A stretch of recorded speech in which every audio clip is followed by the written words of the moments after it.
बिस्मिल्लाहिर्रहमानिर्रहीम। अस्सलाम वालेकुम वरहमतुल्लाहि वबरकातुहू। वेलकम टू फूड झटपट। आज मैं आपके साथ शेयर करूंगी टेस्टी चना पुलाव की रेसिपी। वैसे तो ये बहुत ही सिंपल रेसिपी है, हर कोई बनाता है और बना सकता है, लेकिन मैं आज इसको थोड़ा डिफरेंट तरीके से बनाऊंगी कि आपको घर के चना पुलाव में बाज़ार जैसी देग जैसी लुक और टेस्ट मिलेगा। रमज़ान के हवाले से देखें तो इस पुलाव को हम इफ़्तार में खाएंगे, साथ हम रायता बनाएंगे और उस दिन हम पकौड़ों की और चिप्स की छुट्टी कर देंगे। तो चलिए फिर ये मज़ेदार सी रेसिपी स्टार्ट करते हैं। देग जैसा बाज़ार जैसा बेहतरीन टेस्ट और जायका लाने के लिए सबसे इम्पॉर्टेंट बात जो है वो चावलों की सिलेक्शन है। हमने अच्छे चावल ख़रीदने, बासमती राइस ख़रीदने और उसको 1-2-3 पानी धोना है। ऐसे नहीं कि इतना गंदला पानी हो और हमने उसको धो के रख दिया। इसको धोएंगे अभी और साफ़ पानी में भिगो के रखेंगे। इसके अलावा टमाटर चाहिए, हरी मिर्चें, लेमन, प्याज, ये चीज़ें भी हम अरेंज कर लेंगे। छोटे साइज़ की सफ़ेद चने लेंगे और इसको बॉईल कर लेंगे। ये 1 पाव चने हैं। अब इसका पानी नहीं गिराना, हमने इसका पानी लाजमी डालना है। अंदर चावलों के चनों को उबालते वक्त ज़्यादा पानी डालेंगे, जो बच जाएगा वो हम चावलों के अंदर शामिल करेंगे अच्छे टेस्ट के लिए। एक कढ़ाई में ऑयल डालेंगे। ऑयल हमने 1.5 कप डालना है। 1 kg हमारे राइस हैं, 1.5 कप हम उसमें ऑयल डालेंगे। क्योंकि चावलों के अलावा इसमें चने भी जाने हैं, तो अगर ऑयल कम होगा तो रूखे रूखे ड्राई से बनेंगे। अगर ऑयल इसमें पूरा होगा तो फिर ज़बरदस्त बनेंगे। जैसे ऑयल गर्म हो जाए, इसमें कुछ साबुत मसाले डालेंगे। साबुत सफ़ेद ज़ीरा डालेंगे 1 टेबलस्पून, खुश्क धनिया डालेंगे 1 टेबलस्पून, दालचीनी 2 छोटी स्टिक्स डाल देंगे, सब्ज़ इलायची 3 अदद और लौंग 3 से 4 अदद डाल देंगे। इसको हम थोड़ा सा यहाँ पर फ्राई करेंगे 1 मिनट। फिर हम इसके अंदर प्याज शामिल कर देंगे। प्याज हमने 2 लिए थे बड़े साइज़ के, इनको अच्छे से काट लिया और इसमें डाल दिया। अब प्याज को ब्राउन करेंगे या लाइट रखेंगे, ये आपकी मर्ज़ी है। मैंने ब्राउन कर लिया है। अब इसके अंदर हम लहसुन अदरक की पेस्ट डालेंगे 2 टेबलस्पून और इसको फ्राई करेंगे 1 से 2 मिनट, जिसका कच्चापन ख़त्म हो जाएगा। फिर हम बाकी चीज़ें डालेंगे। अगर हम प्याज का कलर लाइट रखेंगे तो हमारे वाइट पुलाव रेडी होगा, और अगर हम इसका कलर ऐसे ब्राउन कर देंगे तो वो ब्राउनिश जैसे होता है, देग का कलर होता है, वैसे रेडी होगा। लहसुन अदरक फ्राई हो जाए तो फिर इसमें टमाटर शामिल कर देंगे। बड़े साइज़ के टमाटर रफली काट के डाल दें। हरी मिर्चें ज़्यादा सारी डालेंगे और साथ ही हम स्पाइसेस भी ऐड कर देंगे। पाउडर मसालों में नमक डालेंगे 2 टेबलस्पून, चनों को उबालते वक्त भी डाला था, ख्याल रखें। सुरख मिर्च डालेंगे 1 टेबलस्पून, बिरयानी मसाला 2 टेबलस्पून शामिल कर देंगे, गरम मसाला 1 टेबलस्पून शामिल करेंगे। हरी मिर्च भी डालिए, सुरख मिर्च एहतियात से डालें, चेक करके डालिएगा। बिरयानी मसाला ऑप्शनल है, ये जायके और खुशबू के लिए है, अगर आप ना डालना चाहें तो ना डालें। फिर आप सुरख मिर्च और गरम मसाला ज़्यादा कर लीजिएगा।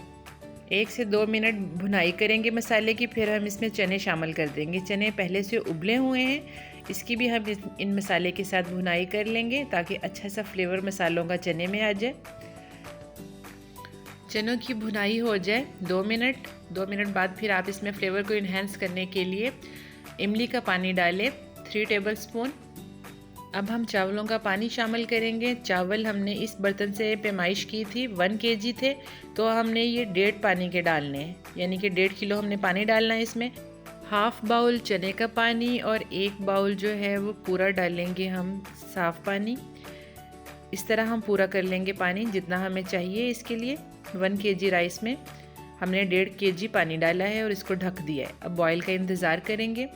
जैसे बॉयल आएगा हम नमक चेक करेंगे। नमक मुझे कम लग रहा था तो फिर नमक मैंने मज़ीद डाला, ये राइट टाइम है। नमक थोड़ा सा इस मौके पर आपने चेक करना है, जब तो थोड़ा तेज़ होना चाहिए, तभी वो चावलों के साथ फिर पूरा हो जाएगा। एक और अहम स्टेप करेंगे, जितने हमने साबुत मसाले डाले थे इस मौके पर अब हम वो निकाल लेंगे, क्योंकि उनका काम ख़त्म हो गया। उनका फ्लेवर जितना आना था इसमें आ चुका है। तो बच्चों के मुंह में वो आते हैं तो वो निकालते हैं, फेंकते हैं ये खड़े मसाले। तो जो आपको लगे कि निकाल देने चाहिए बड़े बड़े पीसेस, वो अब इस मौके पे निकाल दें। अब यहाँ पर हम चावल शामिल करेंगे। चावल जो हमने आधा घंटा पहले भिगो के रखे थे, उसको हम पानी निकाल के इसके अंदर शामिल कर देंगे।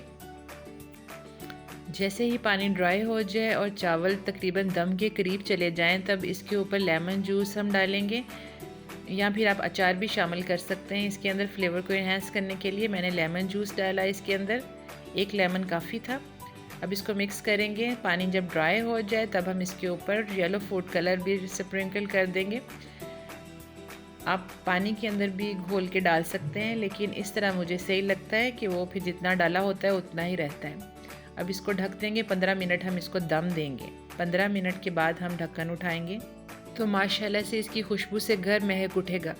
आपने फ़ौरन से चम्मच नहीं चला देना, इसकी स्टीम को ख़त्म होने देना है। जैसे ही इसके ऊपर से स्टीम ख़त्म हो जाएगी फिर आपने इसके अंदर चम्मच चलाना है और चावलों को एक दफ़ा अच्छे से मिक्स कर देना है। फ़र्स्ट टाइम में आपने जब दम खोलना है तो चावलों को अकेला अकेला हल्के हाथ से आपने इसका दम खोल देना है। फिर ये चावल जुड़ेंगे नहीं और अकेले अकेले रहेंगे। ये नहीं कि आधा दम खोल देंगे और आधा रहने देंगे तो फिर चावल नीचे से जुड़ जाते हैं और आपको लगता है आपके चावल ठीक नहीं बने और दम आपने ठीक नहीं दिया। रमज़ान के हवाले से देखें तो हम इसको अफ्तार में दही फुल्कियों के रायते के साथ सर्व करेंगे, जिसकी रेसिपी मैंने रिसेंटली शेयर की है। और फिर पकोड़े, समोसे, चिप्स उस दिन बनाने की ज़रूरत नहीं पड़ेगी क्योंकि ये रेसिपी इटसेल्फ कंप्लीट है, बहुत मज़ा देगी। सहरी के टाइम चावलों का कोई जोड़ नहीं है तो बच्चा पार्टी खाते हैं लेकिन बड़े नहीं खाते उसको।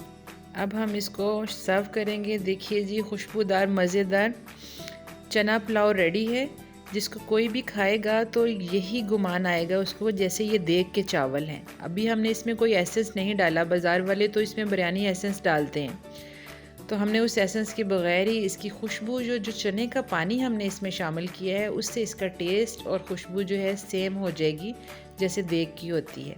तो फिर ज़रूर ट्राई कीजिएगा। आपको रेसिपी कैसी लगी और आप बनाइएगा और बताइएगा आपकी रेसिपी कैसी बनी।